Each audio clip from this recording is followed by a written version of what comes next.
it over to Rick to discuss this new mandate across California for the face cloth coverings.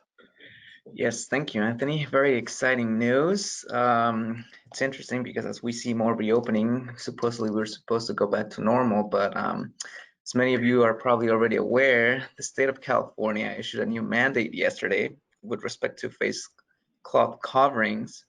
Now, the California Department of Public Health issue some guidance. Don't let the title guidance misguide you. This is actually a requirement across California. So what exactly is it that is required? And in a nutshell, it's masks everywhere. The new mandate requires all people in California, subject to some exceptions that I will discuss momentarily, to wear face coverings.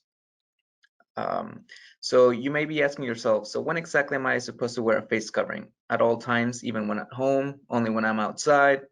The State Department of Public Health's guidance delineates several situations in which the face covering requirement must be worn.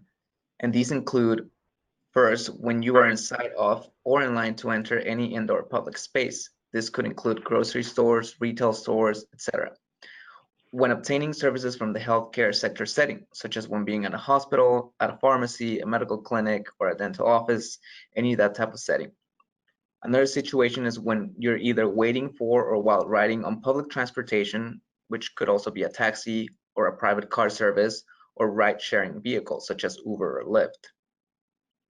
Another situation, and that's very relevant for purposes of this webinar, is the fourth situation, which requires individuals to wear a mask while engaged in work, whether they are on or offsite, if they are either interacting in person with any member of the public, if they're working in any space visited by members of the public, and note that this is required regardless of whether anyone from the public is present at the time. So presumably, this would seem to imply that if an employee is working at a store but there are no customers, the employee would still have to wear a face covering. Or if they're working in any space where food is prepared or packaged for sale or distribution to others, such as a restaurant. If they are working or walking through common areas such as hallways, or if they are in any room or enclosed area where other people are present and when able to physically distance.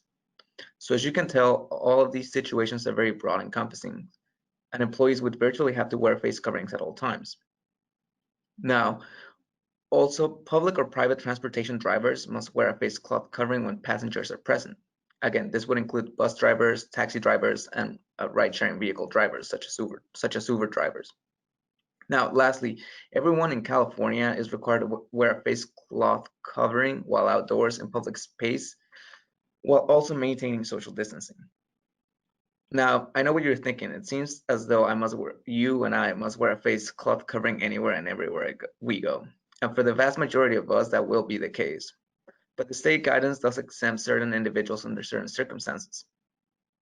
For example, and as we have previously discussed in other webinars and similar to some other counties' health orders, children who are 2 years or younger must not wear a face cloth covering. Similarly, individuals with a medical or mental health condition or a disability that prevents them from wearing a face covering need not wear one. Note, however, that this exemption is limited in employment context. If any of these qualified individuals have jobs that require them to have regular contact with others, then a non-restrictive alternative must be considered. Now, the guidance lists a face shield with a drape on the bottom edge as an example of the non-restrictive alternative. Similarly, individuals who are hearing impaired or who are communicating with a person who is hearing impaired need not wear a face cloth covering. Now, the next exemption is also relevant in employment context, as it provides that individuals need not wear a face cloth covering if it would create a risk to the person related to their work. In other words, if wearing a face cloth covering would be hazardous to the individual due to their work. But note, whether this face covering requirement represents a risk is determined by local, state, or federal regulators or safety guidelines. And as we all knew, face coverings are also not required while being seated and dining inside a restaurant or other establishment that offers food. And lastly, people need not wear one when they're engaged in outdoor work or recreation, when they are alone or with household members and are able to maintain social distancing.